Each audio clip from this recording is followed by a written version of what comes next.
Halo Ngominers, apa kabar? Kembali kita berjumpa di Ngomongin Inter. Nah, ini aku mau bahas interview Inzaghi yang kali ini lumayan ada gregetnya, baru lumayan aja ya. Dia menyenggol tentang bagaimana di media masih aja rame sekarang soal Lautaro yang dituduh mengeluarkan kata-kata yang blasphemous. Blasphemous itu kayak ada penghinaan, kayak apa ya, menghina, mencaci, memaki, walaupun itu sampai sekarang pun tidak jelas yang dihina siapa, yang dimaki di siapa.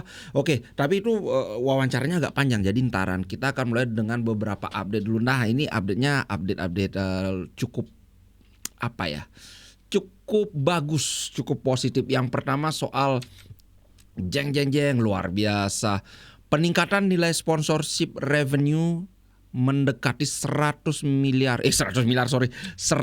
juta euro per tahun. Itu kawan-kawan kan tahu yang ini Betson itu kan paling gede nilainya, tapi kalau sponsorship itu bukan itu aja, ada YouPower, kemudian ada juga Konami. Kalau kawan-kawan ada yang main eFootball, itu ada Inter timnya, tim salah satu tim yang eksklusif, di mana di FIFA itu sekarang namanya bukan FIFA apa ya, aku lupa, FC 24, FC 25 itu kan Inter itu nggak ada di FC 25. Nah, di Konami Inter dapat sponsorship. Nah, itu di totalin jadi 99, sekian juta. Weh, mantap lah.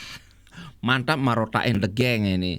Berita berikutnya adalah Kimmich. Nah, ini pasti banyak kawan-kawan yang sudah baca desas-desusnya. Kimmich itu dikabarkan sampai detik ini masih tarik ulur tentang penandatanganan perpanjangan kontraknya, dan dikabarkan Bayern Munchen sudah mulai kehilangan kesabaran dan mereka tidak mau lagi memberikan tawaran baru untuk Kimmich. Saat ini Kimmich masih dalam posisi wait and see. Tapi saingan Inter dikabarkan sebagai salah satu yang memang tertarik dan sangat tertarik, bukan sekedar tertarik. Cuman saingannya itu ada Liverpool, ada PSG. Ini bukan hal yang ringan, apalagi salah satu kendala bagi Inter untuk bisa mengontrak Kimmich itu adalah ininya, gajinya yang sangat besar. Aku nggak tahu berapa, kayaknya mendekati 10 juta. Sedangkan di Inter, kalau kawan-kawan ingat, Hakan kemarin itu kan sempat ada goro-goro dikit tentang perpanjangan kontraknya, tapi akhirnya dia memilih untuk memperpanjang. Dia tuh sudah tanda tangan perpanjang kontrak, tapi dikabarkan dia ingin kenaikan gaji dari Marotta, dari Inter nggak mau, dan secara cepat waktu itu Hakan meredam, enggak, saya sudah happy di sini, kayak gitu. Nah, sekarang kalau Kimmich ke Inter ini akan susah, apalagi dikabarkan Bayern Munchen itu katanya cuma sekedar apa ya, kayak pura-pura ngambek aja gitu. Mereka itu akan benar-benar melepas Kimmich kalau mereka bisa mengambil Hakan Çalhanoğlu dari Inter. Nah, dari sisi Inter ini sebenarnya cukup menguntungkan karena umurnya kan sama-sama 30 ya. Kimmich 30 apa 31 ya, kurang lebih sama lah. Kalau Inter mendapatkan Kimmich secara gratis, sedangkan Hakan itu kan masih ada kontraknya, berarti kalau Hakan itu ke Bayern Munchen maka mereka harus bayarnya ya sekitar 20 sampai 30 juta. Kalau dari sisi hitung-hitungan bisnis saja jelas lebih menguntungkan. Hakan dikirim ke sana, kita dapat duit penjualan, Kimmich ke Inter. Apakah sudah pasti Kimmich nanti akan nyetel di Inter? Walaupun kalau aku sih ya 75% yakin pasti nyetel nih Kimmich ini. Dia sekedar kawan-kawan tahu ya, sekarang kan dia lebih banyak main jadi gelandang bertahan sebagai regista juga, tapi dia juga bisa main sebagai fullback kanan. Bahkan seingatku aslinya itu dia seorang fullback kanan, tapi kemudian dicoba jadi gelandang bertahan, ternyata bagus gitu. Nah, kebetulan kita itu pakai wingback, dari fullback naik tingkat jadi wingback, mestinya sih bisa-bisa aja begitu. Cuman satu yang harus diingat adalah Kimmich ini bukan tipe sprinter dia. Dia bisa lari tapi dia bukanlah pemain yang punya kecepatan. Kalau stamina sih oke. Cuman sebelumnya kita punya Dumfries yang sangat main fisik banget, sedangkan Kimmich ini bukan tipe pemain yang ngandelin fisik. Kalau kita ngeliat ya Kimmich secara fisik kurang lebih kayak Darmian. Staminanya oke, tapi dia bukan tipe yang bisa adu lari di sayap. Ya gimana permainan Darmian di sayap gitu aja, cuman kan Kimmich jelas dribble lebih bagus, umpan-umpan lebih bagus, crossing ya segalanya lah lebih bagus dibandingkan Darmian. Cuma dalam physicality aja ya mirip gitu bro. Kita lihat aja nanti kalau ada berita yang lebih konkret lagi aku akan update. Kemudian wah, pendapatan dari Liga Champion setelah dihitung-hitung ini minimal dengan lolosnya Inter ke 16 besar, Inter mendapatkan paling sedikit 90 juta dari Liga Champion musim ini. Itu sudah hitung-hitungan orang lain yang hitung, aku nggak usah ngitung lagi ya. Ini tentu saja bagus meningkat dibandingkan musim lalu yang dapat cuma sekitar 70-an juta, itu gara-gara Inter itu tersingkir jauh lebih awal di 16 besar lawan Atletico Madrid. Padahal sebelumnya lagi 2 musim lalu ketika kita sampai di final itu 100 jutaan kita dapat dari Liga Champion kan. Nah sekarang baru bisa tembus 16 besar aja sudah 90 juta. Jadi ya mungkin karena ada nilai inflasi, ada nilai kontrak tayang yang naik, kemudian apalagi format Liga Champion yang baru juga pesertanya lebih banyak, mungkin ini juga yang bikin kenapa ini baru memastikan ke 16 besar aja sudah lebih besar dari musim lalu ininya. 70 berbanding 90 juta kan selisih 30-an, kurang lah 72 juta kayaknya itu. So tentu saja ini berita bagus, apalagi Oktri dikabarkan sudah menyuntikkan dana lagi 5 juta. 5 juta. Gila 5 juta euro ini kalau ditauin sama tim kayak Real Madrid, kayak MU, kayak Liverpool, apa?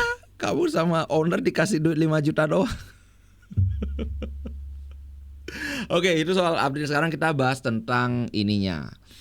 Wawancara Inzaghi.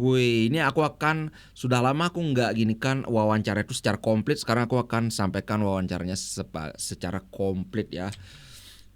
Inzaghi hits out, artinya menyerang balik, kayak menanggapi tentang tuduhan blasphemous nya Lautaro, omongannya yang penghinaan. Selalu lebih banyak pembicaraan ketika Inter yang terlibat. Kemudian dia juga menambahkan tentang Thuram belum pasti bisa menjadi starter lawan Napoli. Langsung saja. Nah, musim depan Inter juga akan menghadapi Feyenoord. Ini kan aja ya biar lebih banyak kelihatan tampangku di Champions League dan di babak 16 besar. Sementara itu Nerazzurri baru saja melewati bulan Februari yang sangat berat. Mereka kehilangan poin melawan AC Milan, Fiorentina dan Juventus. Kemudian juga ada kabar tidak menyenangkan tentang tuduhan bahasa yang menghina dari Kapten Nerazzurri Lautaro Martinez di kekesalannya setelah kekalahan lawan Juventus. Nah, untuk hal ini Simone Inzaghi tidak terlalu tertarik dalam menanggapi tuduhan ini. Dia bilang gini, saya telah berbicara tentang hal itu 2 press con yang lalu, dua konferensi pers yang lalu. Itu waktu pertandingan lawan apa ya, lupa aku. Ketika Inter yang terlibat selalu lebih banyak pembicaraan tentang hal itu. Inilah mengapa saya marah tentang hal-hal tersebut. Saya merasakan saya harus mempertahankan atau membela pemain saya dan klub. Saya tidak suka bagaimana kami digambarkan dari luar. Kami semua mengenal Lauti.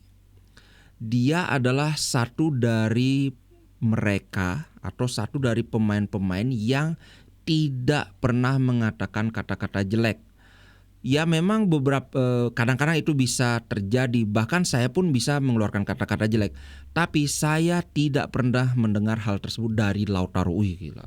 Ini baru pelatih dibelain habis-habisan pemainnya. Memang pintar sekali Inzaghi menarik hati pemain itu. Kan pemain jadi gila pelatihku, aku dibelain banget. Otomatis pemain tambah cinta sama Inzaghi kan. Mantap, ini ternyata politiknya kencang juga Inzaghi. Nah, kita harus move on dari hal tersebut, kata Inzaghi. Dia terlihat sangat fokus dalam latihan. Nah, sementara itu tentang Marcus Thuram, dia ditanya juga apakah Marcus Thuram akan menjadi starter.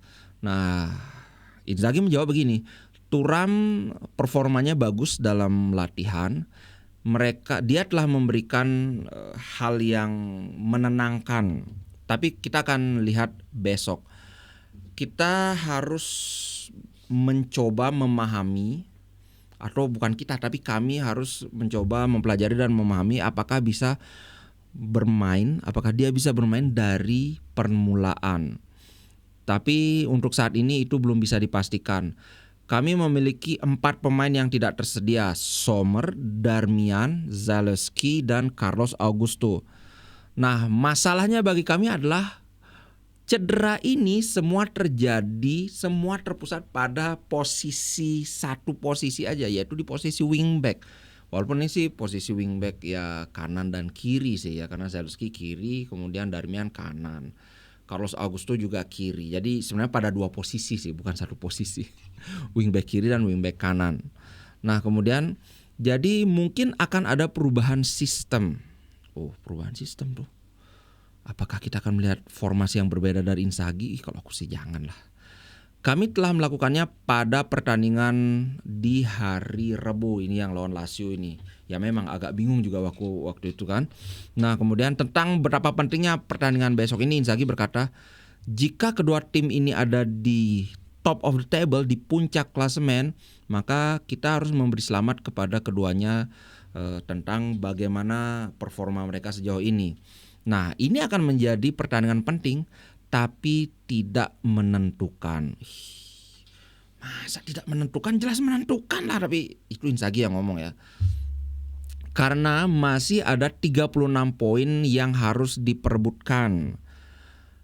Kami membutuhkan performa yang istimewa dari Inter karena kami menghadapi lawan yang memiliki kualitas teratas.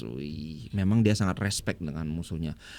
Jangan kan lawan Napoli yang saingan Scudetto, lawan tim ece-ece aja Napoli bilang, wah mereka tuh ininya bagus, wah ini organisasi permainannya bagus, wah ini pokoknya dia itu selalu menemukan apa yang bisa dipuji dari tim calon lawannya. Entah dia bilang organisasi permainannya, entah mereka punya fisikalitas yang bagus, atau ini punya pelatih yang bagus gitu. Pokoknya selalu nyari ini aja. Memang pinter sih kalau aku bilang ya. Pinter menghindari kontroversi, pinter bikin orang simpati dengan dia. Nah, kemudian dia lanjutkan, kami tahu bahwa kami tidak terlalu bagus dalam beberapa pertandingan besar belakangan ini. Tidak seperti apa yang kami tunjukkan di musim lalu. Kami harus sempurna untuk membawa pulang poin penuh. Dan sampai saat ini kami belum bisa menunjukkan kesempurnaan itu. Kemudian dia lanjutkan, pada hari Rabu kami bermain di Coppa Italia. Lazio memaksa kami untuk menghabiskan energi yang banyak. Kami berlatih dengan baik dalam hal-hal yang harus ditingkatkan.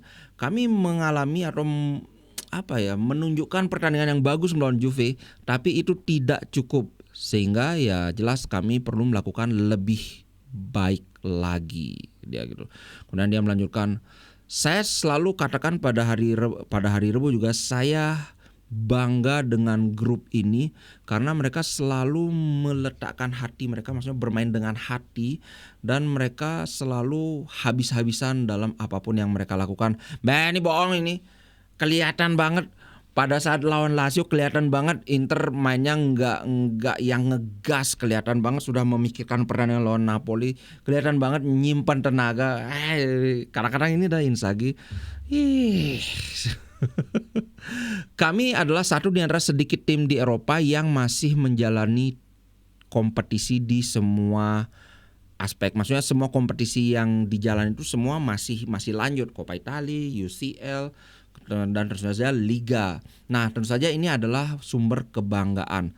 Tapi pertandingan itu membutuhkan energi. Kami harus selalu mencoba dan memikirkan satu saja pertandingan di satu waktu. Maksudnya nggak boleh terpecah konsentrasinya gitu. Satu-satunya hal yang membuatku khawatir adalah pemain yang kami miliki tidak tersedia. Maksudnya ya cedera itu. Jadi dan hal itu seperti yang tadi aku bilang terjadi pada satu area di lapangan, yaitu di area wingback. Tapi ya kami harus beradaptasi seperti apa yang kami lakukan di hari Rabu. Kami tidak yakin siapa yang harus kami mainkan, saya pikir, maksudnya siapa yang akan sembuh paling awal gitu. Salah aku mengartikan tadi, sorry. Saya pikir yang paling pertama kembali itu akan menjadi si Carlos Augusto. Dia juga mencatat bahwa dia ada sedikit cedera setelah terkena lutut Kolomwani. Kaki dia masih bengkak setelah 14 hari. Gila, dikasih tendangan lutut sama Kolomwani. Nah, kemudian tentang dia membandingkan juga tentang intensnya schedule atau jadwal pertandingannya yang dibandingkan dengan Napoli ini seperti langit dan bumi kan. Dia menjawab secara diplomatis, kami adalah Inter dan kami memiliki objektif yang sangat jelas. Saya telah mengatakan pada 13 Juli bahwa kami ingin memainkan pertandingan sebanyak mungkin. Kami tahu bahwa kami bisa menjalani satu lagi pertandingan di Coppa Italia dan kemudian lagi di Liga Champion. Kami hanya berpikir dari pertandingan ke pertandingan. Tujuan kami adalah menambahkan trofi ke kabinet kami. Kami akan berusaha melakukan yang terbaik. Mengetahui siapa yang mengetahui bahwa kami memulai jalur ini mulai setengah tahun lalu. Maksudnya yang sekarang ini kan di 3 kompetisi masih jalan dan ada di jalur yang bagus gitu. Maksudnya di Liga Champions kan kita masuk unggulan juga, kemudian di Liga juga masih masuk sebagai penantang Scudetto teratas, sehingga itulah trofi lain bagi kami adalah itu artinya kami membantu klub dalam hal budget dan saya happy tentang hal itu. Maksudnya kalau dapat trofi artinya ya lebih banyak lagi pemasukan gitu aja intinya. Kemudian tentang ditanya dia, apakah menurut Inzaghi Juventus itu masih ada di perburuan Scudetto? Dia bilang, ya. Oh, masa sih? Ya, coba aku lihat. Dia bilang ya. Saya telah mengatakannya di pertengahan Januari sebelum pertandingan lawan Milan. Tidak ada gap besar di table. Coba kita lihat. Nah, ini table ya. Juventus itu ada di peringkat 4 dengan 49 poin. Beda 8 poin dengan Inter. Tapi Juventus kan udah gak bermain di ini ya. Udah gak main di Coppa. Sudah gak main di Liga Champion. Wah, bisa jadi sih ya. 8 poin itu kan berarti Inter harus kalah 3 kali. Juventus menang terus-terusan, kalah 3 kali kan sudah kehilangan 9 poin. Oh iya, kalau Inter kalah 3, oh iya benar masih bisa sih. Dengan Inter yang masih berlaga di 3 kompetisi, Juventus fokus di Inter, ya betul. Aku agak setuju lah, Juventus masih bisa mendapatkan Scudetto. Nah, kemudian tentang solusi terhadap cederanya wingbacknya, dia bilang gini, hari ini saya mencoba Korea dan Fratesi sebagai wingback. Aduh. Korea jadi wingback, sumpah loh. Kalau Fratesi oke lah, Fratesi kan staminanya bagus, oke masih. Korea jadi wingback. Nah, karena ini adalah momen di mana kami sangat membutuhkan mereka. Kemudian salah satu di antara Pavard atau Bisek juga bisa bermain di. Nah, kalau Pavard atau Bisek aku setuju. Atau kita bisa mengganti sistemnya. Nah, ini belum dibilang dia apa yang akan dilakukan. Tentang lawan besok, Inzaghi mencatat bahwa Napoli telah mengganti formasi mereka. Mereka adalah tim yang terdiri dari pemain-pemain yang bagus dengan pelatih yang bagus. Kemudian dia juga menambahkan Napoli sangat terorganisir dan mereka tahu apa yang harus dilakukan di lapangan dengan sangat baik. Kami siap untuk mereka, kami telah mempelajari mereka. Besok akan menjadi pertandingan yang brilian antara 2 tim yang ada di puncak table dan sangat layak ada di puncak. Dan terakhir, Inzaghi juga memberikan pandangannya tentang Jose Martinez. Dia bilang begini, saya telah mengatakan di hari Rabu bahwa dia menjalani hal-hal yang bagus, dia menunjukkan hal-hal yang baik. kami tidak punya keraguan tentang dia. Dia juga telah performanya itu sangat bagus di dalam latihan dalam beberapa bulan terakhir. Sommer menjalani musim yang hebat. Dia datang ke sini dengan keinginan yang besar. Tapi tentang Martinez, dia mengatakan melawan Udinese di Desember dan di latihan dia membuktikan bahwa dia adalah kiper yang layak memakai jersey Inter gitu. Sekali lagi ya, lagi-lagi Inzaghi selalu mengatakan hal-hal yang bagus tentang pemainnya. Nggak seperti yang kemarin Gasperini, kemudian siapa lagi, Mota yang kabarnya mulai ada keretakan, tapi Inzaghi ini selalu ngomong yang bagus-bagus tentang pemainnya. Oke guys, itu konten kali ini. Semoga interview ini, tumben aku bawain interviewnya Inzaghi, karena biasanya Inzaghi itu interviewnya kayak standar banget, tapi saat ini lumayan. Walaupun lumayannya itu ya nggak yang benar-benar menghentak kayak Mourinho itu. Oke guys, jangan lupa pertandingan Inter lawan Napoli. Buat kawan-kawan yang ada di WIB itu jam 12.30 malam. Buat kawan-kawan yang ada di tengah itu jam 1 dini hari. Kalau kawan-kawan yang ada di timur itu jam 2 dini hari. Oke, sampai jumpa nanti kita live reaction sama-sama. Ciao guys, thank you.